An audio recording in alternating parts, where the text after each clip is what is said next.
The first thing you notice is the silence.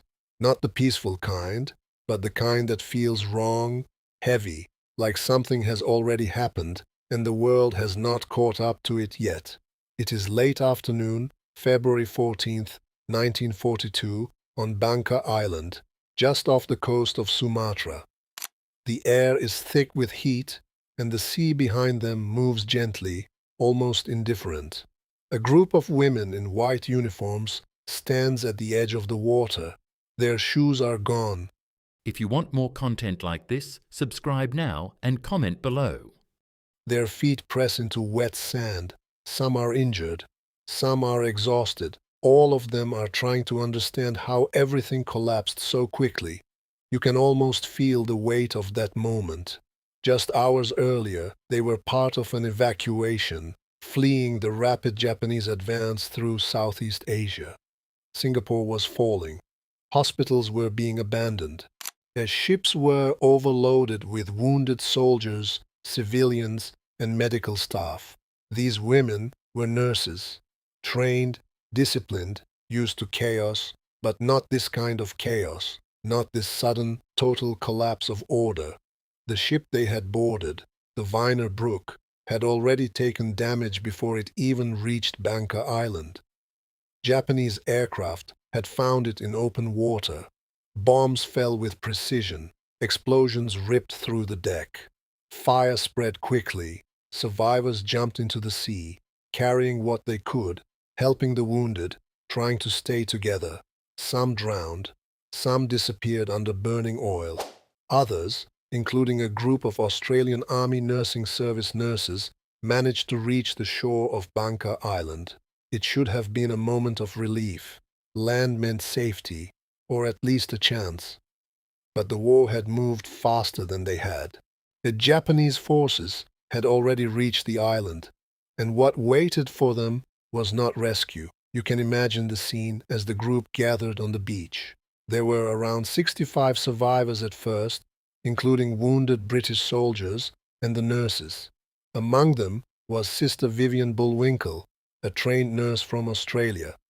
She had already seen more in the past few hours than most people see in a lifetime.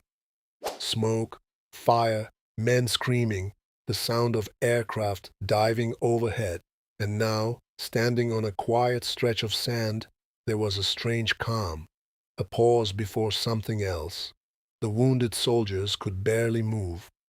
Some were carried on makeshift stretchers. Others lay on the sand, too weak to stand. The nurses did what they always did. They helped. They checked wounds. They spoke softly to the injured. Even in that moment, they were still doing their duty, still trying to hold on to something normal. Then the Japanese soldiers arrived. At first, there was confusion. Some survivors believed they would be taken prisoner. That was the expectation, even in war. Capture meant uncertainty, but also survival. The nurses stepped forward. They identified themselves as medical personnel, non-combatants, protected under the rules they had been taught, the rules they believed still mattered. But something in the behavior of the soldiers felt different. Orders were given quickly, sharply. The wounded men were separated from the group. They were taken a short distance away, out of clear sight, but not far enough to hide what came next. Gunfire broke the silence. Short bursts, then nothing. You can almost feel how the air changed in that moment. There's the understanding that something was very wrong, that whatever rules they believed in no longer applied. The nurses were then ordered to walk into the sea. There was no explanation, no time to question. They moved slowly, some helping others, stepping into the water in their uniforms. The tide was calm. The water reached their knees, then their waists. They kept moving because they were told to, because stopping did not feel like an option. Behind them, the soldiers raised their rifles. What happened next would remain hidden, buried under silence, confusion, and fear for decades. But one detail would define everything. One bullet missed. As the gunfire erupted, The line of nurses was struck almost instantly. The sound was loud, sharp, echoing over the water. Bodies fell forward into the sea. Some collapsed where they stood. Others tried to move, to turn, but there was nowhere to go.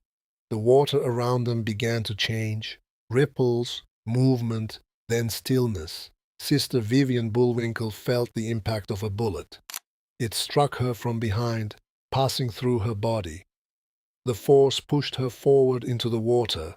For a moment, everything went dark, but when she came to, she was still alive. The bullet had missed anything vital. She did not move. You can imagine the instinct in that moment. Stay still. Stay silent. Let them believe you are gone. Around her, the water was filled with the bodies of her fellow nurses, women she had worked with, spoken with just minutes before. The noise had stopped. The soldiers believed their task was complete. After some time, she slowly lifted her head. The beach was quiet again. The soldiers had left, yet the world had returned to that unnatural silence.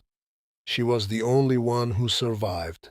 Injured, weak, and alone, she eventually made her way back to the shore. There, she found another survivor, a British soldier who had somehow avoided execution. Together, they hid, moving carefully through the jungle, avoiding patrols, trying to stay alive. For days, they struggled. There was little food. The heat was constant. Her wound was severe, but she managed to keep moving. The jungle around Bangka Island was dense and unforgiving, filled with insects, thick undergrowth, and the constant threat of being discovered. Every sound mattered.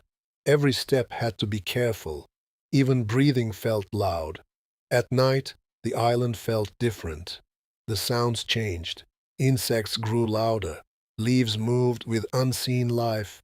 The darkness was complete, broken only by faint light from the sky. You can almost feel the fear of being exposed in that darkness, knowing that even a small mistake could bring everything to an end. Eventually, they were captured by Japanese forces and taken to a prison camp. And this is where the silence truly began. Inside the camp, survival depended on obedience and caution. Speaking about what had happened on the beach was dangerous. It was something that could not be proven, something that could bring punishment or worse. So she kept it inside. She carried the memory, the weight of it, without being able to speak. Days turned into weeks, weeks into months. The routines of captivity settled in. Limited food, hard labor, strict control. Disease spread easily in crowded conditions. Malaria, dysentery, and weakness became part of daily life. Yet even in that environment, the nurses who had survived elsewhere continued their work where they could, treating the sick with almost nothing, holding on to their identity as caregivers. You can almost see how they adapted, using scraps of cloth for bandages, sharing small portions of food, watching each other closely for signs of illness. Survival became a quiet, constant effort. Time inside the camp felt stretched. Each day was long, but the months passed quickly, and through all of it, that single memory remained clear in her mind, untouched by time.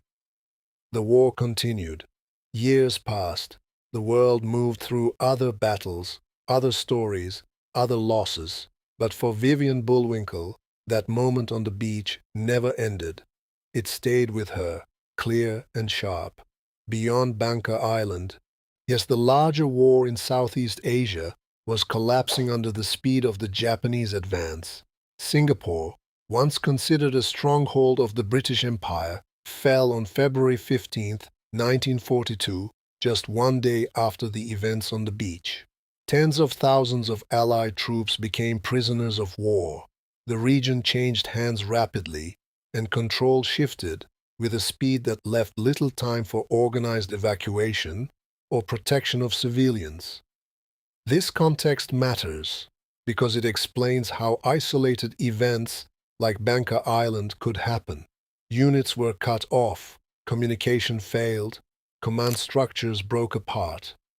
In that environment, small groups of soldiers made decisions on their own, often without oversight, and in those moments, the rules of war were sometimes ignored completely. There were other reports from the region during that period that suggested similar breakdowns in discipline and command, not always documented fully, not always investigated deeply, but enough to show a pattern of confusion and brutality during rapid advances. Bangka Island was not an isolated moment in terms of chaos, but it was one of the few where a clear witness survived. When the war finally ended in 1945, survivors began to speak. Investigations started. War crimes were documented. Testimonies were collected. And for the first time, she told her story. She described the beach, the nurses, the orders, the gunfire, the bullet that missed. It was one of the few direct accounts of what had happened on Bangka Island. Without her survival, the entire event might have disappeared completely, lost in the chaos of war.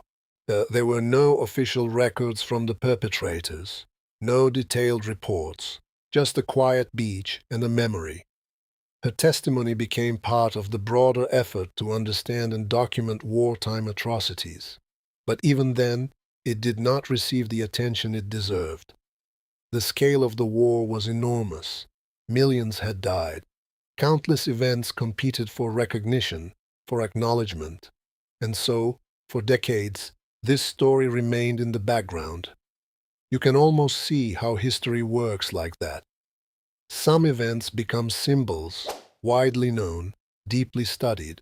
Others remain hidden, not because they are less important, but because there is less evidence, fewer voices, less visibility. For 77 years, the story of the Bangka Island nurses remained largely unknown to the wider public. It existed in records, in testimonies, and in the memories of those who had studied the war closely, but it was not widely discussed, not widely taught. Part of that silence came from the nature of the event itself. It was brutal, personal, difficult to confront. It challenged the idea of rules in war, the belief that certain people, like medical staff, would be protected. But the truth is, war does not always follow rules. The nurses on that beach were not soldiers. They carried no weapons. Their role was to save lives, not take them. And yet, in that moment, they became targets. Vivian Bullwinkel returned to Australia after the war. She continued her work as a nurse. She lived a long life, carrying the memory of that day with her. She spoke about it when needed, especially during official investigations and commemorations. But it was never something that could be fully expressed, never something that could be fully understood by those who were not there. Over time, official recognition slowly grew. Memorial services began to include the names of the nurses lost on Bangka Island. Historical records were updated. The story, once almost invisible, started to find its place in the wider understanding of the war. You can imagine how long that process took. Decades of silence slowly replaced by careful acknowledgement. Not dramatic, not sudden, but steady. You can imagine the weight of being the only witness, the only person who saw everything and survived to tell it. It is not just about remembering. It is about carrying the responsibility of that memory. Over time, historians began to revisit events like Bangka Island. They looked deeper into personal accounts and into smaller, less documented incidents. They tried to piece together a more complete picture of the war, one that included not just major battles and strategies, but also the human stories. The Bangka Island massacre became one of those stories. It was recognized as a war crime. It was acknowledged as part of the broader pattern of violence that occurred during the Japanese advance in Southeast Asia. Memorials were created. Names were recorded. The nurses were no longer anonymous. Some of those names, once almost lost, began to appear in records and memorials, reminding people that these were individuals, not just numbers. Women with careers, families, and lives interrupted by war. Their identities slowly returned to history, piece by piece. But even with that recognition, the story remains difficult. You can almost feel that discomfort when you hear it. The contrast between who they were and what happened to them. The idea that a group of unarmed medical workers could be treated in that way. And yet, it is real. The bullet that missed did more than save one life. It preserved the truth. It allowed the world to know what happened on that beach. Without it, there would be no witness, no detailed account, just silence. As the years pass, stories like this become more important, not less. They remind us of the human cost of war, beyond numbers and maps. They show what happens when systems break down, when rules are ignored, when individuals are reduced to targets. You can almost stand on that beach now in your mind. The water is calm, the sand is quiet. There are no signs of what happened, no visible marks. It's just a normal stretch of coastline. But beneath that calm surface is a story that refuses to disappear. A group of nurses who did their duty until the very end. A moment of violence that broke every expectation. And one survivor carrying a memory that would take decades to fully emerge. History is not just about what is recorded. It is also about what is remembered, what is spoken, and what is finally brought into the light. And sometimes everything depends on a single moment, a single bullet that missed. If you want more content like this, subscribe now and comment below.